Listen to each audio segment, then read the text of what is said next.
Please, take her. She is young, she is strong. Just give us one blanket, one night of warmth. What? No. The snow had been falling for 3 days, without stopping. Ethan cross-pulled the collar of his coat tighter and squinted through the white haze. He was a supply runner, one of the few humans still willing to cross the outer zones where the war had left nothing but rubble, rusted wire, and silence.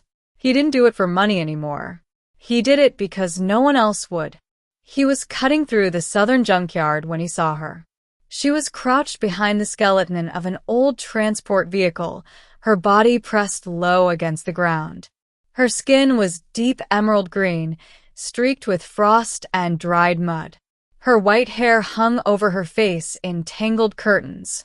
She wore almost nothing, a tattered wrap of burlap cloth that had long since stopped serving its purpose.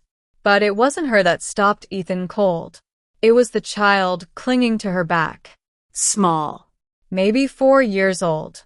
The same green skin, the same white hair, but her face was pressed into her mother's shoulder, and she was shaking so hard Ethan could see it from 20 feet away. He slowed his steps, held up both hands. "Hey," he said quietly. "I'm not armed. I'm not a threat." The woman's eyes snapped to him. They were golden, sharp and wide with the particular terror of someone who had been hunted before. Her arm shot out and pushed the child further behind her. "Stay back, human," she rasped. "I'm staying back," Ethan said. He didn't move. "What happened to you?" She didn't answer right away. Her jaw was tight, her breathing shallow. She was calculating, he could see it, running numbers in her head about whether he was safe or whether this was a trap. Then her eyes dropped to the pack on his back. "You have supplies," she said. "Some." She swallowed. Her golden eyes went to her daughter, and something in her face cracked open, just for a second, just long enough for Ethan to see what was underneath all that fear. A mother, desperate, running out of time. "I will give you my daughter," she said. Her voice was flat and hollow, like she had already killed the part of herself that felt the words. "She is obedient. She is healthy. She will work, clean, carry. Whatever you need. Just," her voice broke. She pressed her lips together. "Just give me one blanket. One. She will be warmer with you, then she will be dead with me." The wind cut between them. Ethan stood very still. "No," he said. The woman flinched like he had struck her. Her eyes filled. Fast, sharp tears she clearly hadn't planned on. "I have nothing else to offer." "I said no," Ethan repeated, softer this time. He was already pulling the pack off his back. "I'm not taking your daughter. I'm not taking anything from you." He unzipped the front pocket and pulled out a folded thermal blanket, heavy-duty, military surplus, and held it out. "Take it. It's yours. No trade." She stared at it, then at him. "Why?" she whispered. "Because you need it," he said simply. She didn't move for a long moment. Then slowly, she reached out and took the blanket with both hands. She shook it open and wrapped it around her daughter, without thinking. The child first. Always the child. And the little girl made a sound that nearly broke Ethan in half. A soft, exhausted whimper of relief. Ethan crouched down to their level.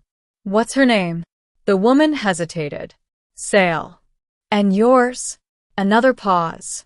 "Lyra." "I'm Ethan." He glanced around the junkyard, the broken fences, the collapsed walls, the open sky dropping snow on everything. "You can't stay here. You'll freeze before morning." "We have nowhere to go," Lyra said. It wasn't self-pity. It was just a fact, stated plainly, like a number on a ledger. Ethan looked at her for a long moment. Then he stood up, re-zipped his pack, and adjusted the straps on his shoulders. "I have a place," he said. "It's not much. Old supply depot about 2 miles east. It has walls, a working heater, and enough food for a week." He paused. "You're welcome to it. Both of you. Lyra's eyes narrowed. And what do you want in return? Nothing. Humans always want something. Some do, he agreed. I want you and your daughter to not die tonight. That's it. Sael peeked out from behind the blanket. Her golden eyes, identical to her mother's, were fixed on Ethan with the pure, unfiltered curiosity of a child who hadn't yet learned to be afraid of everything. She reached out one small green hand and tugged the edge of his coat. He looked down at her. She didn't say anything. She just held on. Lyra watched her daughter. Something in her chest seemed to loosen, some knot she had been holding for weeks, maybe months. She exhaled slowly. 2 miles east, she repeated. I'll walk slow, he said. They walked through the snow in silence.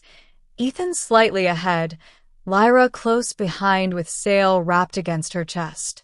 By the time they reached the depot, the heater was running, steam was rising from a pot on the shelf, and Sael had fallen asleep against her mother's shoulder with her small fist still curled in the fabric of Ethan's coat sleeve.